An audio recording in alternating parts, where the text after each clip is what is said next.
Hi waterfowlers, I'm Sean Mann, and this is 2006 World Snow Goose Calling Champion Chris Swift. Chris, congratulations on your win. Thanks, Sean. That was a great job. Why don't you tell us a little bit about yourself? Where are you from? I'm from Cypress, Texas, just northwest of Houston. Great.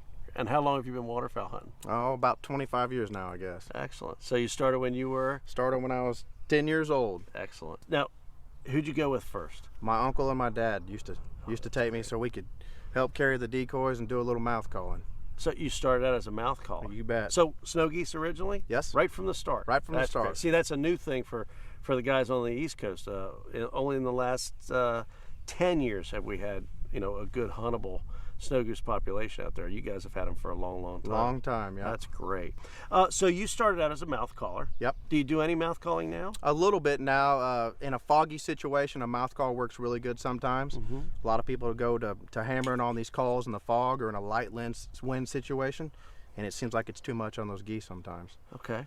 Well, why don't you give me, I've got to ask you, why don't you give me a little mouth call? Well, I'm old. I don't know if I can do it anymore, but I know it's something you have to warm up to. That's fabulous. That's great. I can still fool them a little bit. Oh, that's great. That sounds really good. That's really good. So how did you get introduced to our calls? Actually, a good friend of mine who's a state duck calling champion in Texas got a hold of one of your whiteouts, and he was trying to get me into the calling competitions, and I just happened to be home for the 2005 Snow Goose World Championship. Great. And he gave me this Sean Mann call. Not this one exactly. That one's on my mantle at home. Awesome. But he gave me one of these calls and said, "Hey, try this, Snow Goose call, and you need to get in this competition. It's pretty cheap to enter, and a good time, and jump in and see what it's about." So I practiced for a couple of days, I guess, and ended up taking third in 2005. So then I practiced a little more and kind of got hooked, and just figured out maybe what I needed to do different, what the judges wanted to hear, and pretty much called like a field hunting routine, and was fortunate enough to win it. That's great. It's a lot. I'm sure you've had a lot of fun along the way. I have. That's for first sure. time you hop in, you're third in the world. Yeah. Second time you're in, you won it. That's great. Yeah, I'm pretty pumped. So you're using our Express Whiteout, aren't you? I love the Express Whiteout. It's one of the probably one of the few snow goose calls, if not the fewest snow goose call, that you can actually pull out of the package in the store and it's ready to hunt. Well, you don't have to tweak it, and it just sounds great, and you can do a lot with it. Well, good. Well, let's, what I'd like to do is talk about how you use that call and see if we can show people how to take that call from, as you say, from the package to the field and begin to hunt with it. So let's start out with the real basics. How do you hold the call in your hand?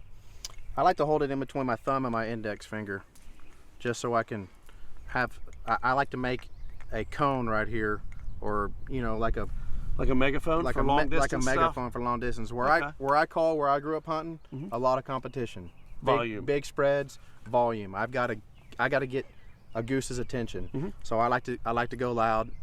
If it's windy or something, I need to go loud. Okay. So that's how I start holding it, and then when I put it to my mouth, it's just like taking a sip from a bottle. Okay. My bottom lip's out, my top lip's in. Okay, good. It's right in between there. It's up to your mouth like so. Yep. And how do you put the air in? Some guys, and I'll just preface it. Some people push from the diaphragm, like a strong exhale, and use some voice. I'll refer to that as grunting. Okay. Okay. Some guys do that, and some folks just blow air hard, strong. Yeah. What's your approach? I like to blow from the gut. I get a nice loud blow, and I like for my call to be a little scratchy. Okay. So before you actually make another note with the call, can you put the call up to your mouth backwards and just show us? Okay, so no voice on that. All from down so here. So it's just a push of the air. Yep. Okay. Yeah, the way I do that, very similar. I'm pushing in the same way. It's kind of an exhale, and I'll start and stop the air with the tip of my tongue. So I just use the pressure gate is the tip of my tongue right behind my teeth. Okay. Some folks will use their throat to cut air off, or their diaphragm muscles. I just use my tongue. So it's same sound probably. I don't know if you can hear. Yep.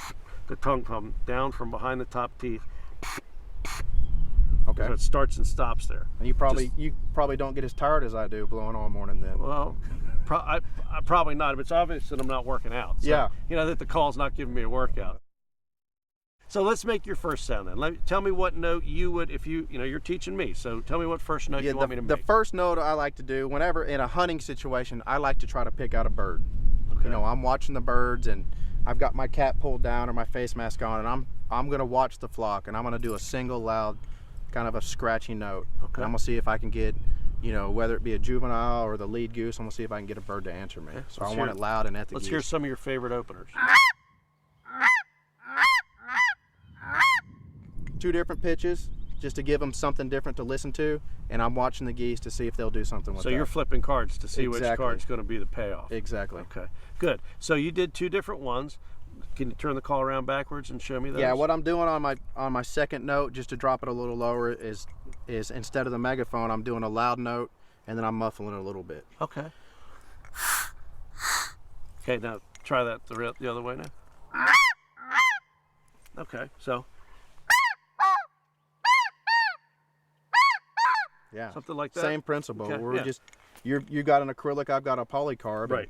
And one morning And a they little might bit different like tuning and that a little kind of bit thing. different tuning, but they both sound great. Great. So that's your opening line, kind of a high and a low, Yeah. kind of a series. Yeah, just to give them 2 different notes, and hopefully one of them will like it. Right, like maybe a Same thing. One clear, one something scratchy. like that. Yep. Okay, great. Now you got their attention.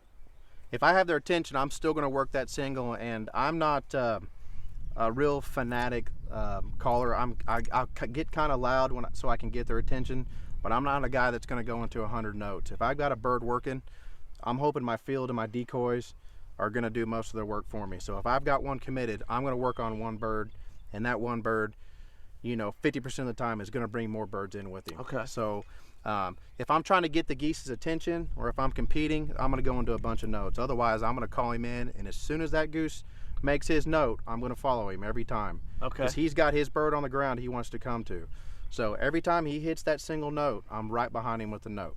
Okay, so let's hear you progress from your opening high and low kind of notes.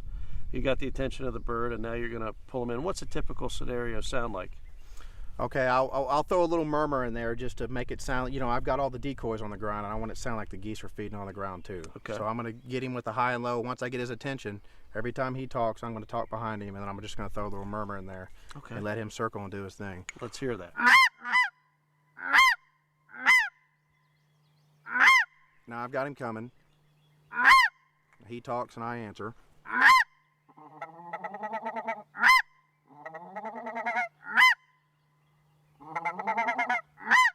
Okay. And then hopefully he'll come on in, and sometimes he'll bring his buddies. Yeah, that's what we're hoping for. So Chris, you added the murmur to that. How do you do the murmur? Well, the murmur, I'm going to use a couple fingers over the end of the call, and I'm going to growl from my throat. So you put a little voice in it. Yeah, a little voice in it. Okay. In fact, I'll turn the call around and. So it's it's almost pretty like you're making a little machine gun sound. It's pretty loud, yeah. With your and throat. I just want a growl or a murmur into the call. When you Okay. see a bunch of happy snow geese with their heads in the you'll mud always or hear that rice, kind you of always hear motor, that that motor sound. And I think that makes those geese feel comfortable. Right, and I want to kind of address one little point here while we're talking about that. When I don't know that people understand that when we talk about the voice and that type of thing, what I see happening with the call is when you are grunting or humming or so on, you're actually kind of turning the call into a kazoo, where your voice is throwing that vibration into the reed, and it's easier, I think, than most people would think. I mean, it's a neat sound. Yeah. But did you say you put some? Yeah, I just put a couple fingers over here. Okay. And then so show me that again with the call. You blew it backwards. Let me do it the other way. Okay. Okay. And don't be worried about getting your throat, too loud into the call. Don't worry about that, because it's naturally it sounds great. Right. We do it in the fog, Right. A lot of times I'll have customers and we'll just be sitting there and kind of whispering and stuff, and the geese will come in because they hear something on the ground. Exactly. So don't be They afraid hear a sign of life. Don't be afraid to get that murmur, and don't be afraid it's too loud, just like grunting into a call. Right. Now I hear you using your throat for that. Yep. And again, I'm going to contrast it. I use my voice as well. Okay. And I'm putting kind of a D sound with the tongue going do. Okay. So I'm throwing it that way. So, and then I'll cut it almost all the way off. Yep. and then back it out so that it gains volume. Okay. So just when I find kind of that point, I'll open the hands a little bit for volume. So. But I'm still do. And that sounds good, and it's really close to what specs do on the ground and what Canada's do on the ground. I mean, there's not that much of a difference the ground when talk you've got is geese ground feeding. talk. Yeah, Exactly. Okay, so we have the high-low,